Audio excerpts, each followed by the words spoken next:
వెంటనే అందరితో మాట్లాడి మనలో ఒక్కొక్కరుగా వెళ్ళి దూరంగా కనిపిస్తున్న ఆ చెట్టును తాకి రమ్మన్నాడు. ఒకవేళ అతడి వల్లే మనకు ప్రమాదాలు జరుగుతూ ఉంటే ఆ చెట్టును అతను తాకినప్పుడే పిడుగు పడుతుంది అన్నాడు.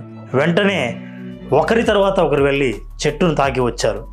చివరిగా ఒక్క వ్యక్తి మిగిలాడు. అందరూ అతన్ని అసహ్యంగా చూశారు.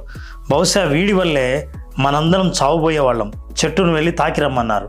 అతను భయంగా బస్సు దిగి మెల్లిగా చెట్టు దాకా వెళ్ళి చెట్టును తాకాడు. అంతే, ధడేల్మని భయంకరంగా ఒక పిడుగు పడింది. కానీ పడింది అతని మీద కాదు, ఆ బస్సు మీద.